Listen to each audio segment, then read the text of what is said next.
So welcome to tonight. That was a very bad start. Look, I just want to say thank you so much for coming out here on a Monday night. I know that the date's been changed a few times. I said to Luke, you know, we've changed it 3 times. Is anybody going to come? You know, so I really appreciate on a Monday night coming out here in the middle of winter. Although really it's 17 degrees outside, let's face it. But it's cold, right? And I appreciate you coming. So, hey, listen, I've got some stuff to share with you that I believe is reasonably important, and it's up to you how you look at it.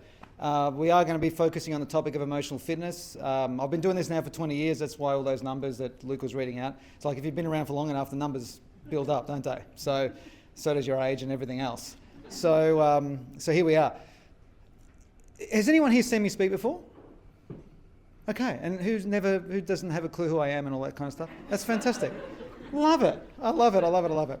So, I started my business about 20 years ago. I'm not going to go into my background. You will work out whether this is of value or not as we're going through it. So, emotional fitness is my area of expertise as with my psychology background. And let me ask you a question, right? Forgetting about dictionary definitions and all official definitions of emotions and fitness and all that kind of stuff. But what comes up for you when you hear those 2 words in that order, emotional fitness? What does it mean? Just yell out any thoughts. Balanced? Adaptable? Ability to handle. Happening? Capacity. I was going to say, what does happening mean? Capacity? Trained? Love it. You've been trying to have a go. Well, that's what I was going to say. If it's fitness, you can train it. Yeah, it's a trainable skill set, actually. It's actually a trainable skill set. For those of you writing notes, it might be worth noting that down. It's a trainable skill set, and we're going to cover some aspect of framework tonight. So it's trained, it's trainable. What else would you think is emotional fitness? Resilience. Yes, absolutely. Do I have that? I've got that word in there tonight. I wasn't sure which one I had. I've done so many presentations recently, I couldn't remember which one I was doing. It's peace of mind. It's peace of mind. Absolutely. Any other thoughts? Compassion. Absolutely. Compassion. Ownership of your emotions, your state. Knowing that you can be in control and also knowing that you can be out of control. Acting, not reacting. Reacting, not reacting. Self-awareness. Self-awareness of? And regulation. Love it. I was going to say radical responsibility. Radical responsibility. I like that. Well, self-responsibility. Yeah, I love it. Being able to put yourself in the shoes of others. Yes, so having a compassionate disposition, putting yourself in the shoes of others. I love that.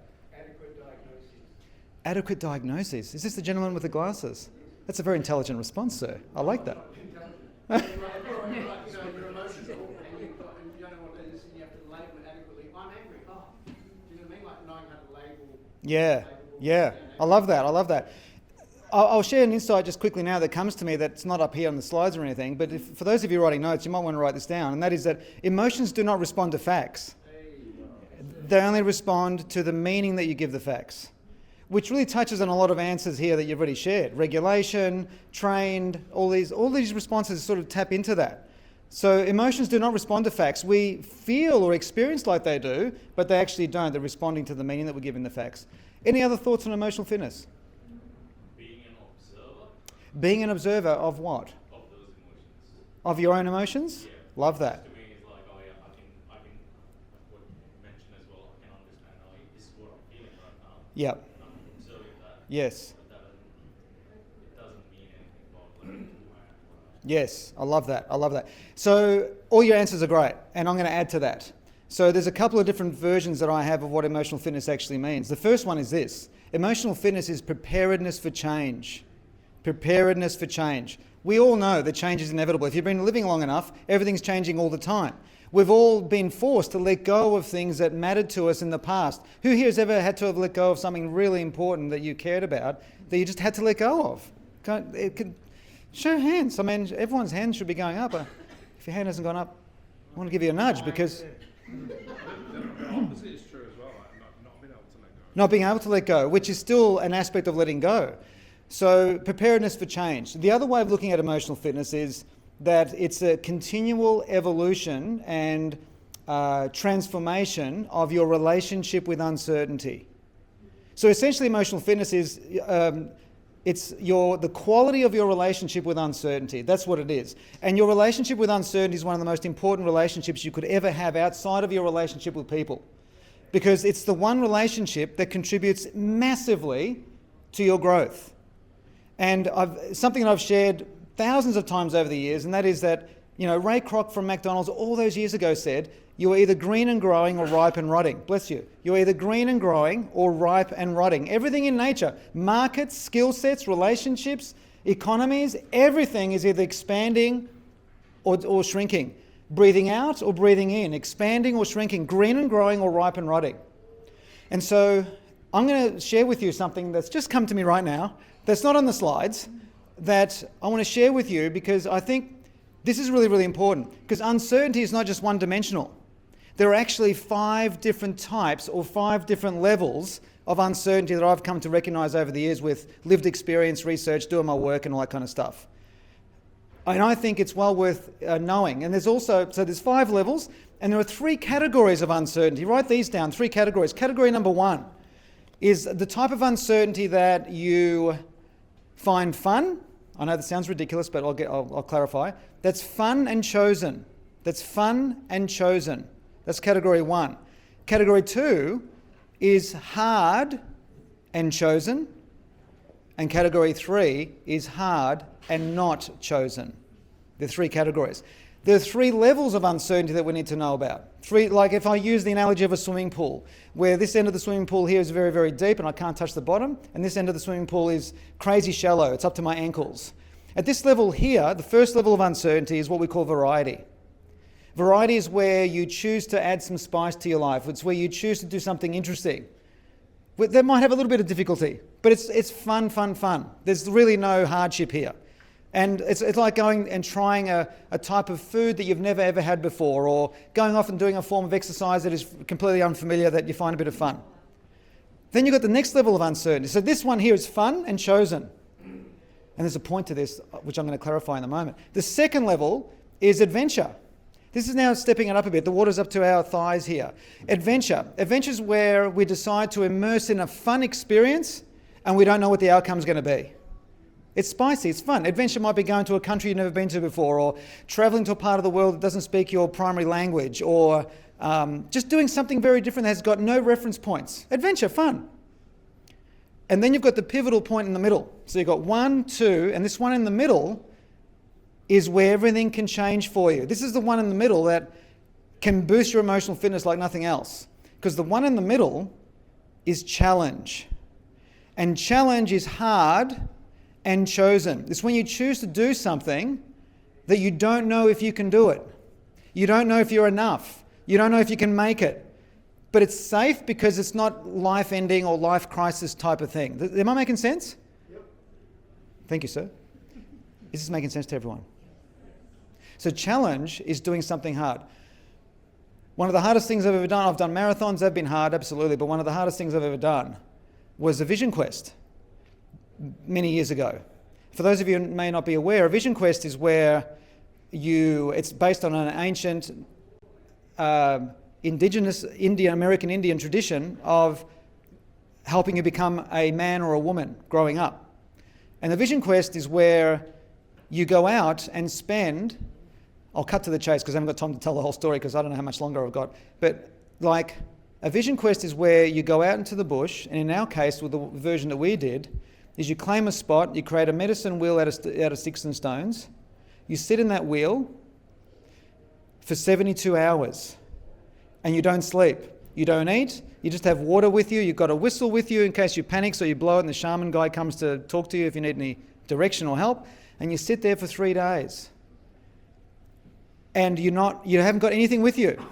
No watches, no diaries, no pen, no books, no screens, nothing. Just you and nature for 3 days. And that was something that I did that was a challenge. I didn't know if I could make it to the end. I didn't know what it meant to make it to the end.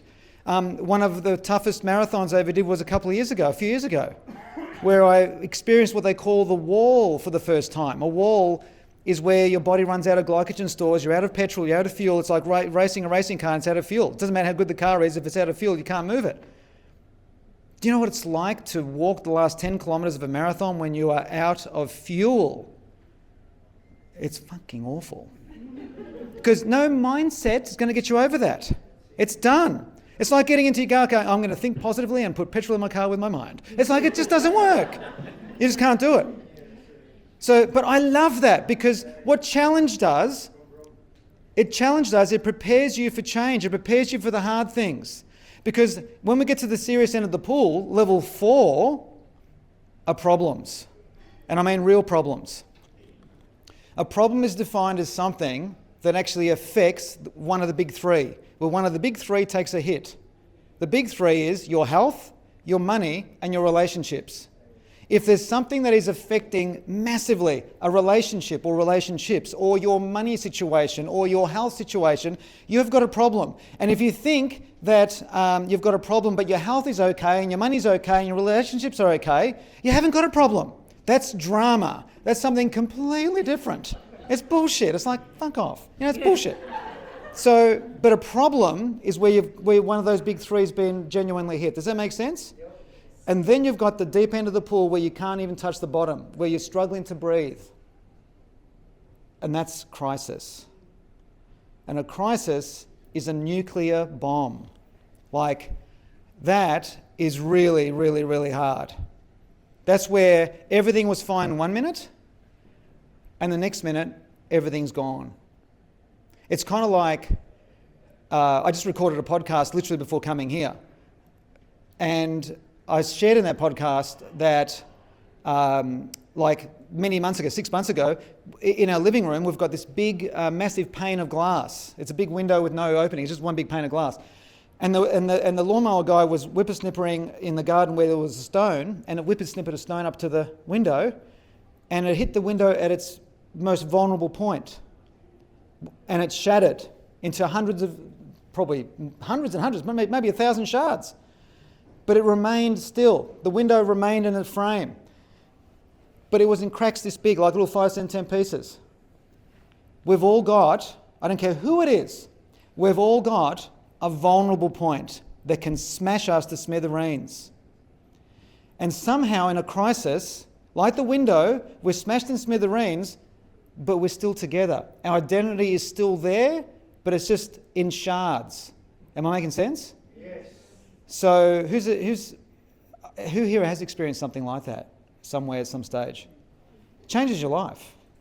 Now, we haven't got time to go into it because the podcast, episode 118 of Insights, is one of my podcasts. It'll be out in about 4 or 5 days. It goes deep into the 7 stages of crisis management. I'm not going to talk about that here because I've got other stuff to cover. But if you want to learn more about that, go there. So, but the point I'm making is this, is that from variety to adventure to challenge, up until all this point, we've all got an opportunity to invite uncertainty into our lives. Because when you consciously become a conscious inviter of uncertainty into your life, it prepares you for the hard shit. Do you get what I'm saying? But if you avoid any of this, you're on the road to becoming ripe and rotting. If you avoid challenges are so exciting. It's got to be something that makes you go, like really, like nerve-wrackingly, like dialing up the pressure with you, just doing it yourself. I think it's phenomenal. And the problem is that if you don't go along this path, or if you don't play in any of these keyboards, one of the points I'm going to make up here, because there's eight points I've got up here somewhere, is that comfort ages you. It ages you energetically, it ages you emotionally, it ages you physically. I remember during COVID in 2021, we were living in Melbourne, and for those of you who remember that we had a long shutdown there, and there was a couple of openings where for a couple of months we had everything open, and one of my clients was a federal-run government department called Comcare, and I had 7 high-level lawyers there, all women, who were my clients, and we did a group of facilitated online Zoom sessions around pressure and navigating hard stuff. And when the doors opened, or when the city opened, they invited me into their office, and we were sitting in their boardroom there. All 7 were there. 5 of them were racked with anxiety. I'll tell you why in a second. This story is about how comfort can age you faster than you think. Now remember, the ladies that come into the room, I had just come into the room, we'd all just exited, I don't know how many weeks. I've been locked up at home, and you can't go more than 5K, and all that sort of, all the rules that we had. Only get out for an hour. I found that the most ridiculous rule. I go out for 2.5 hours of running. It's like, who's going to know how? Anyway, it's a whole other thing. So what happened was 5 of them were racked in anxiety, and I asked why, and we explored this. All 7 of them had caught the train into the city. This is Melbourne, right? From different suburbs, northern suburbs, western, eastern, everything like that. 5 of them were full of anxiety because they were anxious about catching the train into town. Something that previously they'd never thought of. Something where they were multitasking before. Something that they were on the train when they were working pre-COVID, doing work on the train. That you're not even thinking about being scared of whatever that means. Am I making any sense here? So suddenly, if you don't invite challenge into your life, if you don't embrace uncertainty, if you don't learn how to become emotionally fit, then what happens is comfort ages you. It means the things that previously you took for granted, the things that previously were easy and didn't think much of, suddenly the variety piece suddenly becomes a problem. Catching the train was a problem for them because comfort was aging their psyche. Do you get what I mean? So this is really important to know. Now, the other part of this is that through life, we go through what we call an iOS upgrade, which I'm going to get to in a second. I'm going to tell you what I mean by iOS and upgrade in a sec. Is this all making sense so far? Yes. Are you resonating with anything I've shared? You've got to make us younger, emotionally. Yes.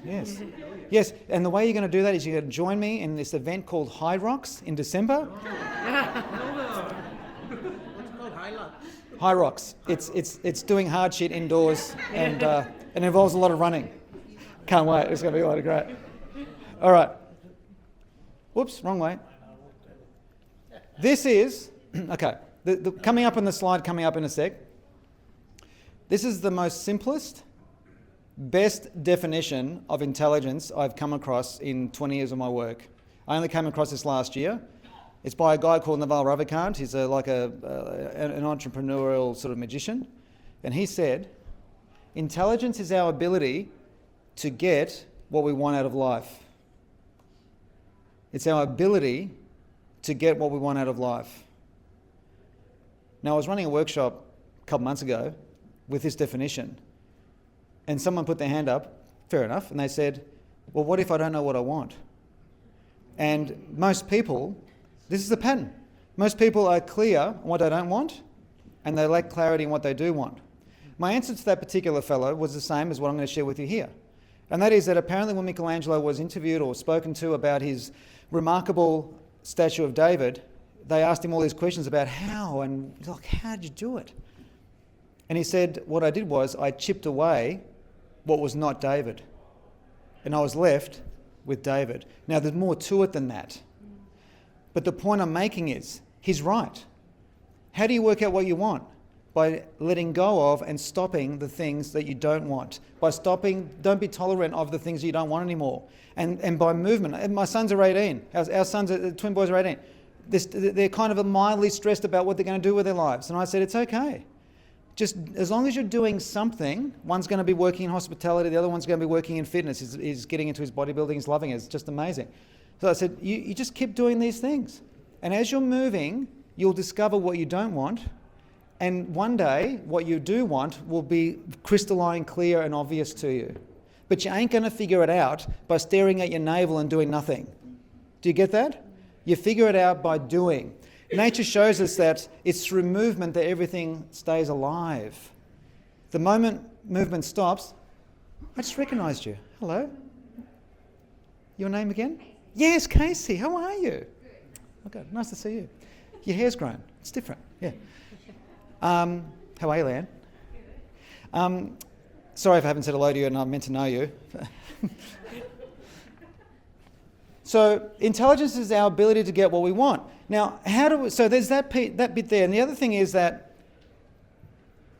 when it comes to this journey of trying to work this out, is that who here is in their own business? Can I just give us... And who here is in a career that you're dedicated to and you're growing? And well, I'm just curious. Yep. Anytime you invest in a career or a business or a relationship or in a financial thing, whatever, like literally investing, anytime you invest in anything in your life, we're all investing in the same thing. We're investing in a new set of problems that need to be solved. You, whether you know or whether you don't, have invested in a new set of problems that need to be solved. To solve those problems, you have to become emotionally fit. Without emotional fitness, you can't get through all of the uncertainty that new problems bring. A problem is a problem because it's got no reference points. You don't know how to solve it yet. And so whether you've started a new relationship, whether you've started a new business, whether you're looking at starting a new product, or you're expanding your career or moving to another part of the world, you're actually investing in a new set of problems that need to be solved. Now, in order to solve those problems, you've got to get uncomfortable. There's no way of getting through it with comfort. For those of you writing notes, this is key. Comfort is not a goal. It's a reward. Do you get that? If any of you think that comfort is a goal, you should just go over there and have a drink or something. Like, seriously. Because when you do something hard, let me clarify hard. I heard this a long time ago and I thought, that's really good. The hardest thing that you have ever done is the hardest thing that you have ever done. Do you get what I'm saying? Many years ago, I was helping this lady who suffered from agoraphobia, fear of open space. She had been stuck in her house for 2 years. Long and the short of it is, she ended up exiting the house to walk around the block after about 6 weeks of work, and that is the hardest thing that she's ever done in her world. Do you get that? Never compare the hardest thing that you've ever done with somebody else. Like in my running world, there are so many people who have done things that make me look like a kindergarten kid. Like, I'm serious. But I also know, I go, you know what, that's okay. I know what the hardest things that I've ever done are the hardest things. Because whatever you've done, it's the hardest thing you've ever done, walking around the block for that lady, that's your expansion. That is you solving that problem to get to the next level of problem. Now, to get to the next level of problem, to actually create this ability to get what you want out of life, to solve that problem, get to the next level, you've got to go through an identity upgrade. It's called the IOS, internal, it's just something I've created, just the Emotional Fitness Internal Operating System. I know IOS is a techie term, but it's your internal operating system is your identity. Your identity is what you allow yourself to be defined by. Your identity is the single most powerful force in the human condition. Because it's, by the way, is this pace okay? Am I too serious? Do I need to lighten up? Is that okay? How you all doing? I'm enjoying myself right now. Are you enjoying yourself? I just hope I'm not enjoying myself more than you are enjoying yourself. Because that would be pointless. You all good? Yes. Okay. Well, but your enjoyment has to be more than mine, otherwise I'm not doing my job. Comparison is the thief of joy. It is a comparison. Oh, okay, you're all very smart here tonight. Okay. So, what was I saying? iOS. You've got to go through an identity upgrade. Identity is the single most powerful force in the human condition, as I just said a moment ago, because it sits at the throne of all of your psychological patterns. To become emotionally fit is becoming an expert in pattern recognition within yourself and within others. Your patterns show up clearly when you're under pressure. You only get to know the real you when the thing gets dialed up fully. When you're in the middle of a challenge, when you're in the middle of a problem, when, oh my God, you are in the middle of a crisis, you will discover your patterns really quickly. The other part of my psychological world and the work that I do is behavioural profiling. And in the world of behavioural profiling, I say to the people doing my thing, my workshops, I say, it's like this. In behavioural profiling, we say you've got your natural profile, like how you're wired on the inside naturally. Then you've got your non-natural profile, which is how you show up to the world based on the perceived demands that you think that your role is demanding of you. We can be different to how we are on the inside, and that's completely normal, natural. And the example I want to give you is, if I'm a right-handed writer, which I am, and I learn how to write with my left hand, within 5 or 6 months, I'll be very proficient with my left hand. The neural pathways have developed. I can write more efficiently. But if Candace comes along and says, get this note out in a hurry, and puts me under pressure, I'm going to default my left hand and default to my right hand, which is my natural pattern of writing. Does that make sense? So when you are under the pump, when uncertainty dials up and pressure's through the roof, someone said observer, this gentleman here, become the observer of the patterns. Because if you really want to know yourself well, radically, it's when uncertainty dials up that your patterns will show up. Because without uncertainty, you can't see your patterns. You know why? Because the ego is so good at filling us up with bullshit that it covers everything. Start living this illusion of you're something that you're not. Am I making sense? It's when this end of the pool is how you learn. This is how you learn. And so to get to this end of the pool successfully and to navigate crisis, to navigate problem, to embrace challenge, to make comfort your reward. In 2024, just 2 years ago, I ran just here the Sunshine Coast Marathon. It's 42.2 kilometres. It's hard. And comfort was a massive reward. And what I'm talking about is the race finishes. So regardless of how well you've trained or how fit you are, how strong you are, at 32 kilometres, everything does change for everyone. The glycogen stores do wear off. So we're down. So what carries you through is your training, your mind, and your nutrition that you've taken on the road and how you've prepared for the whole event. Because you're preparing 4 months for a 3-4 hour run. So I remember getting to the end. It was a great day. Had a great day. Got through. I was happy with my time and all that.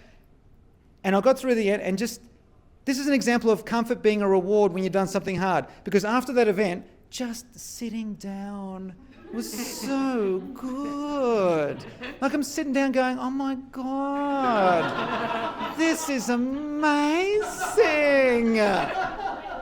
But if you don't do hard shit, you start to take for granted all the things that should be good. Do you get that? The burger and the beer that I had afterwards. Oh my God, indescribable.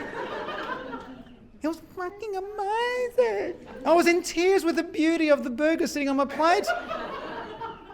Oh my God. But if you don't do anything hard and you're sitting all the time, you're having a burger beer all the time, metaphorically speaking, life becomes boring. That is one of the doorways. There's hundreds of doorways into depression and there are hundreds of the doorways out. One of the doorways into depression is making comfort your fucking goal. Do you get that? Never ever do that. Never. It's a reward. And suddenly, you'll live the words of Earl Nightingale, who said, stop living life fast and start living life deep. You do something hard, you sit down, you go, oh my God, this is good. Renee, I didn't see you. Give me a hug. Oh my God. How are you? You're one of my favourite Maroochydore people. Aww. Oh, it's so good. Come talk to me. I can't believe I didn't see you. Expanded awareness, Joe. Know your room.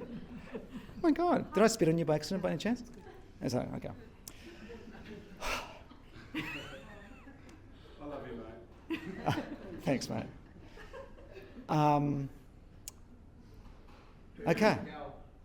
Yeah, make it your... So the iOS. This is a really important conversation because whether you know it, whether you don't, we're all going through an identity upgrade. So I heard this there was a thing that I can't remember where I read this or heard this. It was a fleeting thing. You know, sometimes you'll hear a sentence someone echo and just stays with you. I don't know where this came from, but if you take your age, whatever your age is, and put a dot in the middle. So I'm 56. So I'm version 5.6. So whatever version you are. So what happens is, like the iPhones, from iPhone 1 right through to iPhone 17 or 18, what are they up to? Oh, whatever it is, let's call it 17. You're going through an upgrade. From 5.6 to 5.7, you're going through an upgrade. Whether you know it, whether you don't. The upgrade that you're going through is an identity upgrade. There's aspects of you that falls away every single year. And by becoming emotionally fit, you become a conscious decision maker on what you want to take on board to breathe life into the new version of you. Does that make sense? If you think about it, you know how we say time is a healer and all that sort of stuff?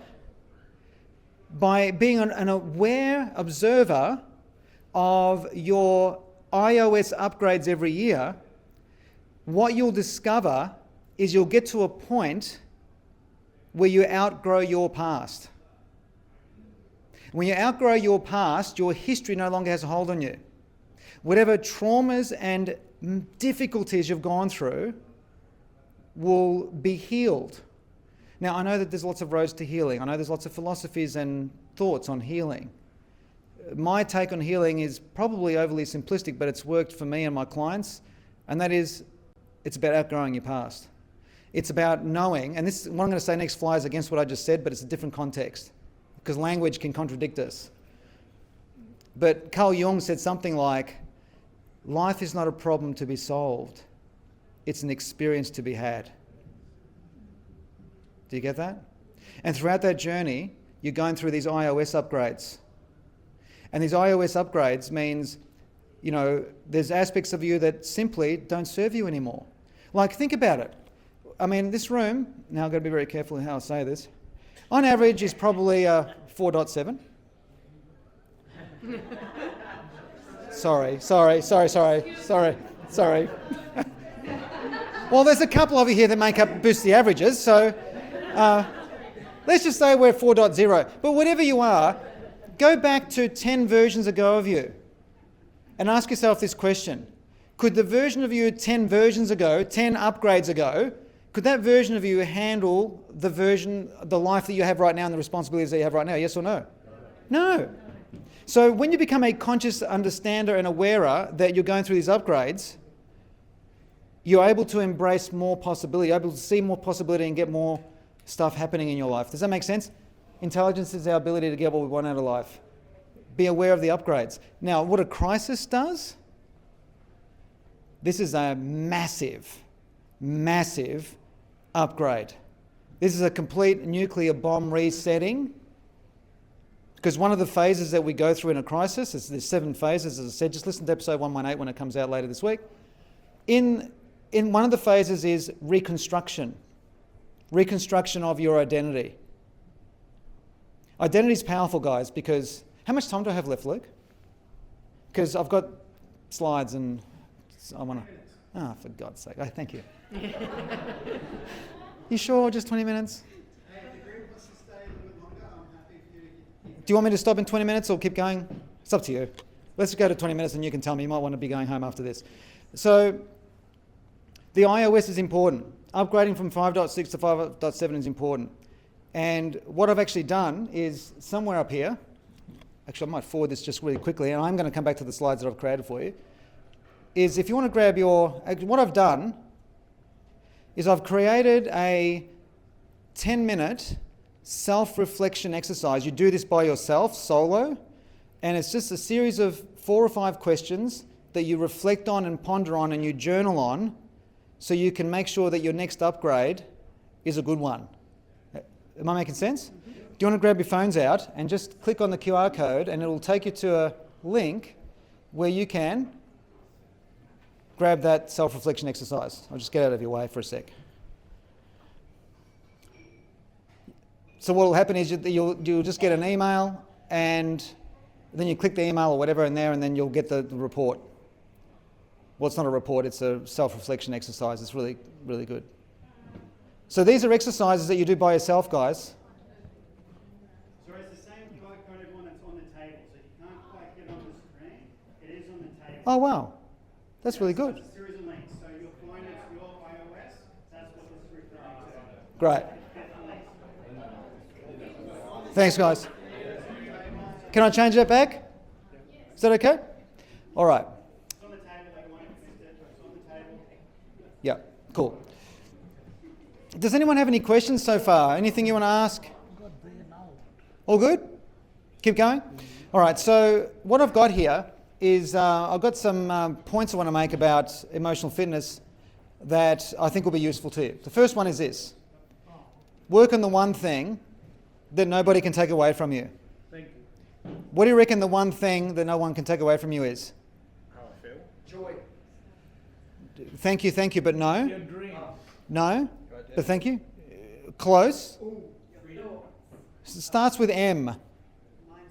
Your mind. Your mind is the one thing that no one can take away from you. All we have is our mind. Our mind is our perception. Perception, mind, use those words interchangeably. All you can experience in life is the perception of this moment. Nothing exists in our awareness outside of our mind. So how fit you make it, so another way of looking at emotional fitness is about making your mind, and this is what these levels of uncertainty do, is prepare us for these difficult situations. Our mind is everything. Your mind creates the reality of the room. Now when I say that, I'm not talking in a mystical, magical, quantum physical thing where, yes, it's true what they say in quantum physics that the observer creates the observed. Absolutely. Apparently when we leave this space stops existing. Well, it does in your mind. Think of it this way. If you're tuning in, how do I make that blank? Do I push the button? Oh, yay! So if you're tuning in to this room, if you're tuning into 101 FM, and 101 FM is playing classical music, you can't listen to 102 FM that's playing talkback radio. You can only tune into one radio station at a time. The brain can only tune into one reality at a time. That's our mind. When you're living at 101 FM with classical music, you can then consciously choose to tune into 80s music, 90s music, or sports FM, or whatever you want, because what you're focusing on becomes your reality at that moment. Are you living in denial of other things? No, because you simply have preferred to listen to that station. You can't tune into all the stations. In fact, if you try to tune into more than one reality at a time, you can't hear anything. Does that mean stress is quantum entangled then? I guess you could say that. I've never heard it like that. But do you get what I'm saying? So when you make your mind stronger, so this is one of the other points that's up here that it's coming up, is if you want to write, for those of you writing notes, make your mind stronger than your emotions. And no one can take that away from you. Your mind impacts everything. Guys, I remember next door to where we used to live in Melbourne, there's a big old church building. And in that same building, we had my sister's wedding one year, and then my dad's funeral there 2 years ago. Same building, almost the same people. Completely different experience because my mind was different. Do you get that? So make sure that you train that because, you know, in the emotional fitness formula work, the frameworks that I've created are about that. It's so important. This one here I love this one. Become reliable under pressure. It's amazing how when pressure hits, especially if you're a leader or if you're leading teams or if you're leading a family, under pressure is when all the attention goes on you. How is he or she going to respond to this? You know, when I had back in the 90s, so I did my psych degree and stuff back in the 90s and I had a job in the 90s. And in this particular job that I had, we had a boss that when he was under pressure, he would get angry. He would lose control of the meeting, the sales meeting that we were in, and the only way that he knew how to regain control was to yell at us. Because when you get anger is the immediate source to control, but it's unresourceful and unsustainable. That was the real him under pressure. Hence, trust was lost, connection was lost, culture was lost, inconsistent results, all because in those defining moments of pressure, he didn't allow himself to shine. He brought out the worst in himself, for whatever the reasons were. Am I making sense? So when becoming reliable under pressure is everything, especially in view of your own self. Be the best you can be the best you can when it counts the most. So in coaching, I used to teach coaching stuff. Well, I still teach coaching stuff, but in a different way. I used to teach above the line, below the line. Who's heard of that before? Above the line, below the line. You know, at cause versus at effect, taking responsibility versus blaming, results versus reasons, you know, all that sort of stuff. And I made a mistake when I started teaching that in 2006 because I thought the goal was to go above the line and stay there. Because being above the line is an emotional adult, being below the line is an emotional child. But there's nothing wrong. I don't know about you, but any crisis I've experienced, I've become an emotional child. That's where you begin. Because of the shock and the denial of what's going on. It's normal. But the point I want to make is, when it comes to that, be the best you can be, when it counts the most, is that no one in this room, no one in this world is sitting above the line 24/7. It's impossible. It's okay to be a dick. as long as it's not hurting anyone. That thing up there says, be the best you can be when it counts the most. Pareto, the Italian economist, came up with the 80-20 rule. 20% of the people are making 80% of the money. You will spend 80% of the time in 20% of your house. You will wear 20% of your wardrobe 80% of the time. You know, whatever these relationships are. The 90-10 rule is very similar. And I believe that in life, there are 20% of situations that impact your life massively. It's in those moments that you need to be your best. You know, just many months ago, Silvana and I, my wife and I, we were navigating something very difficult with our boys.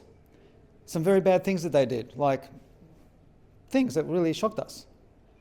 And we had a conversation about, who are parents here in the room? Who's got teenagers? Who's had teenagers?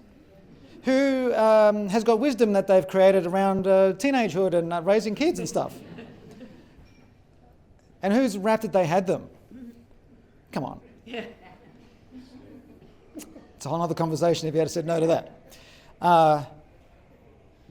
You know, there were conversations that needed to be had based on the premise that we expressed to them, no matter where this conversation goes, no matter what you tell us, no matter how bad, no matter how triggering, no matter how risky.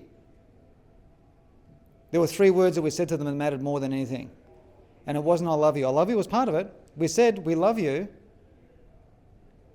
no matter what. No matter what.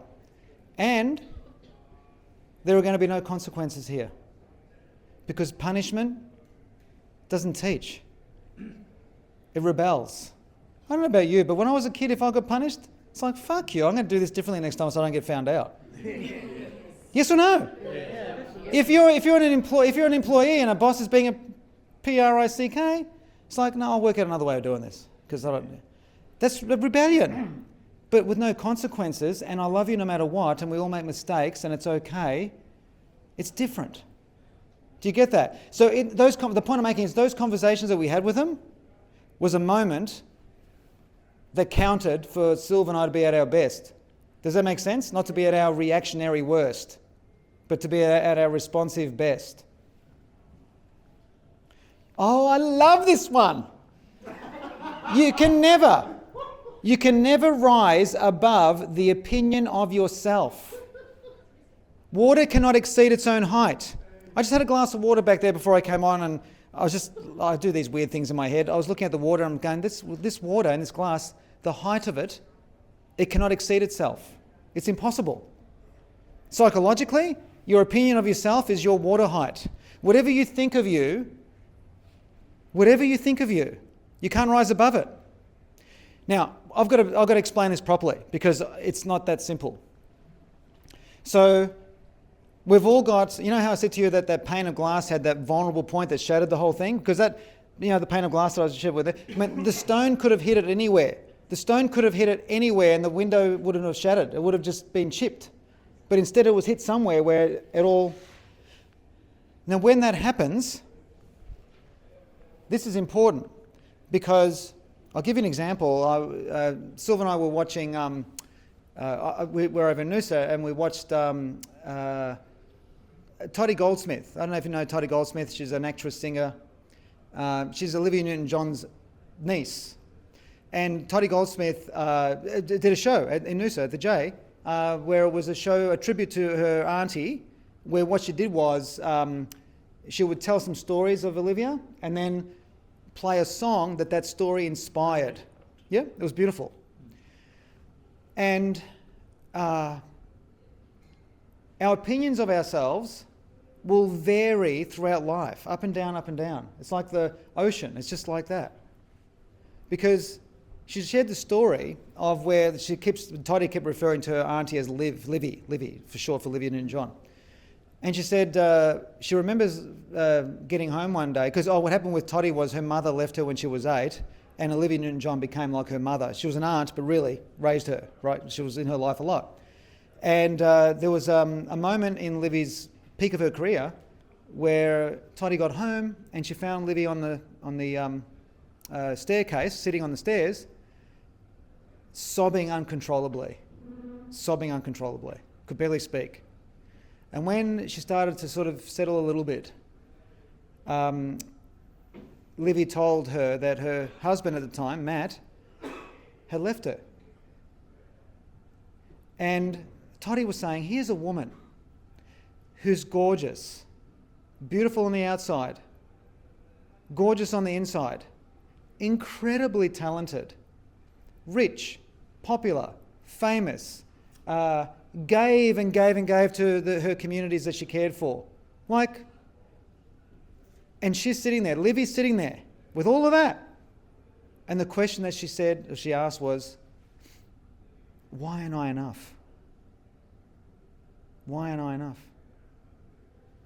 And the point I'm going to make here is that, yes, you can't rise above the opinion of yourself. I'm just saying, there are going to be moments in our lives where it's okay to question and ask that question. Because when uncertainty dials up and pressure dials up really high, you're going to have moments where the universal fears show up. Those universal fears are, am I enough? Do I belong? Can I be loved? Does this make sense? So if it's okay for her to question it, it's okay for us to question it. But you're not going to be walking around every day asking that question because that's not healthy. Do you get that? So be aware of opinions that you have on yourself because you can't rise above them. And so if you work on your self-esteem, so self-esteem is the reputation that you carry with yourself. About yourself. I'll say that again.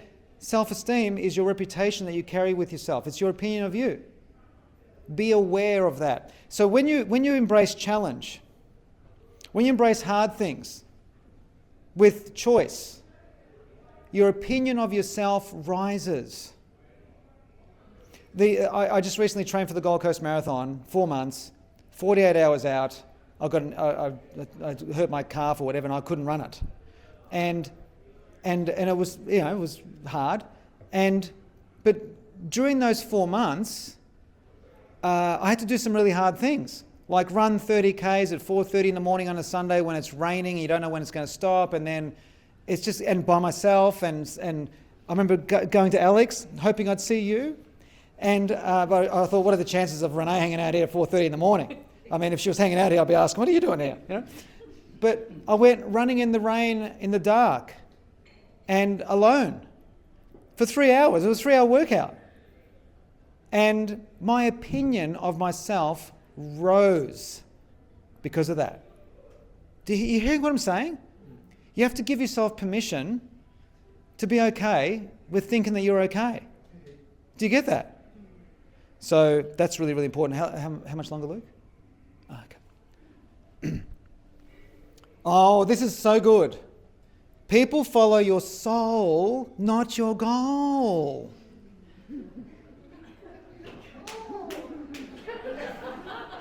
Sorry.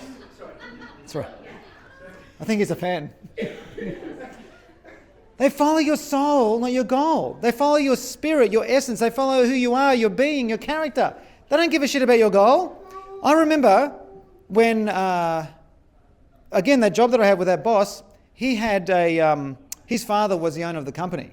And his father was a statesman. And what I mean by that is that he would often do the one-on-ones with us every quarter to see how we're doing, or sometimes every month. But mainly every quarter we would do this one-on-one with the boss of the boss. And the reason why we followed him was because of his soul, not because of his goals. At that time, Silver and I had never been overseas before. We'd never been overseas.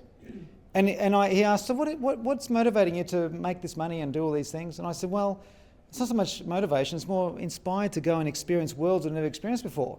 You know, we're third generation Italian, we've never been to Italy, we want to go there and explore. This is back in the year 99, going into 2000. And we want to explore worlds. And that means that takes money and and we just built a house and all that. Anyway, every time I would do a one-on-one, the opening part of the conversation was, have I told you that I've been to Sicily, or have I told you? And then he would tell me a story about his adventures in Italy and just keep that inspiration going. I loved him. Like, he's still alive today and looks the same. Like, he's 87, he still looks like he was back then at 57 or whatever age he was. Amazing. So we followed him. So he had goals. He wanted me to make money because the more money I made, the more money he made. He had goals. But if he sat there with his whiteboard and said, these are the targets, this is what it means for us, this is what it means for you, everyone's a winner, babe. It's like, who cares? Because you're not going to follow their goal. They're going to follow your soul. Parenting is the same thing. The kids follow your soul, not your goal. Sitting there with the goal of punishment and retribution and discipline, that's my goal. It's got nothing to do with them. That's why it doesn't work. But showing your soul, you know how I showed my soul? I told them about all the stupid things I did when I was 17, 18 with a car. And suddenly they're looking at me going, really? Because now I'm not looking perfect anymore. Do you hear what I'm saying? I told them the stories. They're going, really? I said, yeah, my dad went to his grave not knowing because I had a different relationship with him than what we do. And you know, we're at lunch yesterday. They went to Melbourne a few weeks ago to a friend's 18th birthday party. And it was a safe environment. It was a closed-off environment like this. They had full bar. And they're both 18, so they can legally have a beer now. So we had a beer together yesterday at lunch. And so I drank my beer before the food came, and Nicholas said, gee, you've done that quick. I said, yeah, I like to just have my drink first and then have my food. It just feels better for my tummy and all this sort of stuff. And he said, have you ever had more than one beer an hour? I said, no, not really. He says, and he looked at Oliver. They were looking at each other and they were like laughing, pissing themselves. I said, what's going on? I said, our record is 6 beers in an hour and a scotch and lemonade and a vodka. I said, really? That's amazing. And they started telling us what they did in Melbourne. And they wouldn't have told us that if they weren't following our soul. Are you hearing what I'm saying? All we care about is we just want to know that you're okay. I'm not going to sit here and judge you on that. Just talk. Do you get that? And they want us around. I didn't want my parents around when I was 18, 19 because I felt smothered. You know, it's a whole other story. But you get what I'm saying? So they follow your soul, not your goal. Make your mind stronger than your emotions. I've touched on that one. Choices, not chances, determine your destiny. It's a choice to invite uncertainty into your life. It's a choice to embrace challenge. It's a choice how you navigate problems and crises. It's a choice in how you respond to everything. Remember what I said at the beginning of this evening. Emotions don't respond to facts. They only respond to the meaning that you give the facts. That's really, really important. And I think that's the last one, 8, and I've covered that. So, all right, where do we go from here? So, I'll close with this. So one of my favourite parts of my library at home is the books I have on near-death experience case studies.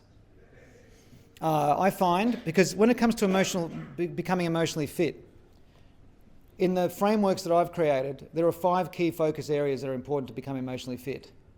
And these are in order. There's 5 of them, and they're in order of poundage. They're in order of power. They're in order of impact. The first one is identity. Identity is everything. Because we will do everything we can to remain consistent with the identity we've created. Whatever you allow to define you, whatever defines you owns your entire psychological landscape. For example, if you're defined by the results that you're getting in your business or in your career, if you're defined by those results, it means that your wins will go to your head and your losses will go to your heart, because you will take everything personally, which means when things get hard, you won't handle it well because you're taking it too personally. If you're defined by your results, you will grow a hypersensitivity, psychologically and emotionally, to whether you're winning or losing, progressing or going backwards. None of this is personal. None of this is personal. In fact, life is impersonal. If any of us were falling down the side of a mountain that's got snow on it and we've got skin and the skin rubs against that snow and we sort of get that cold burn, you know what I'm trying to say, like in the cold? Are you going to get offended by the snow? You're going to say, oh my God, I can't believe you did that to me. You're not going to say that because you know that anyone that is falling down that mountain would have the same experience. It's impersonal. Life is the same. Life is the same. And so whatever defines you owns your entire landscape, your psychological landscape. So be aware of what you're allowing yourself to be defined by. That's why this 10-minute exercise the 10-minute self-reflection iOS, brings conscious awareness to what you are choosing to become in the next version of you. And they're great questions. The questions are simple, guys, but it's years of lived experience that's filtered down to these questions that I've created. Does that, like, it's going to seem simple, but it's like, sometimes it just takes time to get so good at something, and then it looks simple. But there's a complexity that's swirling. The second part of becoming emotionally fit is life stages. It's understanding where you're at, not chronologically, but in terms of your journey from ambition to meaning. Your journey from ambition to meaning, which is a journey where your life becomes less about you and more about others. That's the whole thing. We haven't got time to cover that here. Third are your values. Most people don't know what their values are. You know why? Because they confuse their values with their morals.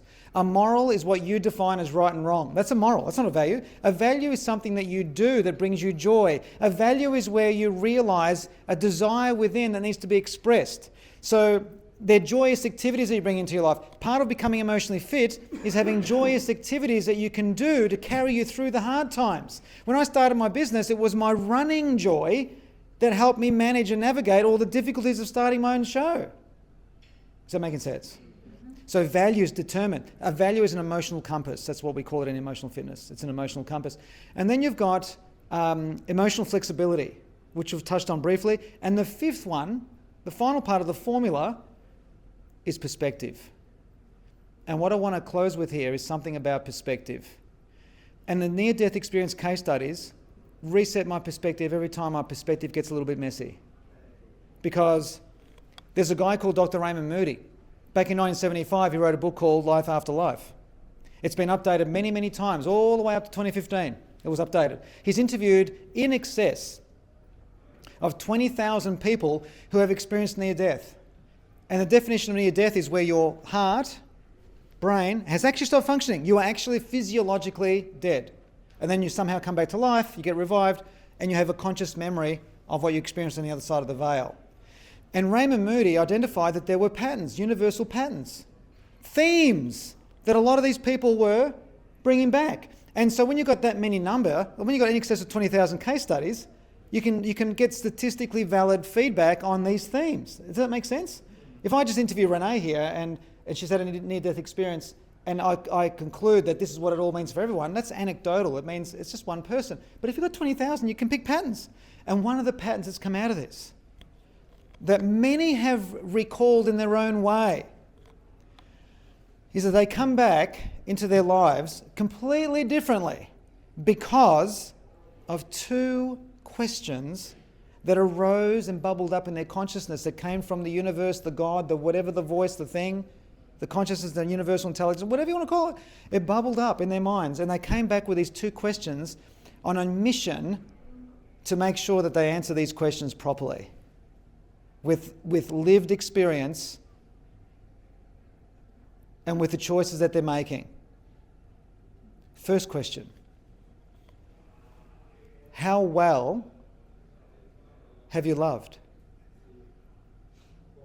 The second question is where the rubber hits the road. So the first question, how well have you loved?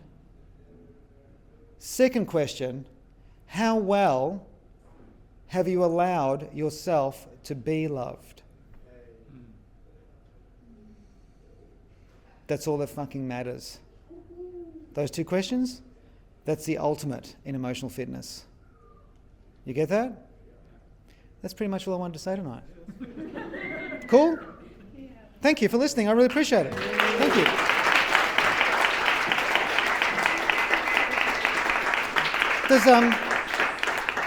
Just as Luke is coming up, do you have any questions you want to ask me? You can ask me anything you like. Anything. Yes? Hi, my question, What's your name? Tim. Tim, go for it. Recently I was thinking about a bunch of hard things I've done, and I was like, I just want to break from all these hard things. Is that a normal goodness? Completely, because if you've done a lot of hard things and you feel you need a break from those difficult things, that's where comfort's becoming your reward. That's a healthy thing. Absolutely it is. Yeah, let's be very clear. It doesn't mean becoming emotionally fit doesn't mean that you're uncomfortable 24/7. There's a good balance between comfort being a reward and also your opinion of yourself rising as you do those hard things. Yeah, love it. It's so good for the grit of the mind and the soul. You see, anything where the ego takes a back seat, the soul is singing. So in EFF is the emotional fitness formula. In EFF, with the values part, we talk about it, as I said just a moment ago, that it's an emotional compass. You've got to follow your emotional compass, which is your inner desire to go and have an experience doing something, whatever that something is. It's important that you remain loyal to that because that's what you're here to experience, whatever that is for you. Thanks, Tim. Yeah. So you said your father passed 2 years ago? Yeah. Is that right? And so at lunch, just with your two boys, we're having a conversation about, them sharing openly and vulnerably about the drinking and stuff because it was a safe space for them to do so. Yeah. Did you get that opportunity with your father prior to his passing? No, I didn't. Yeah. Any other questions? All right. I really appreciate your time tonight. Luke, thanks for having me. Thanks for inviting me back. I hope you got something from tonight. Did you get something from tonight? Yes. Yeah? I appreciate your time. Thank you.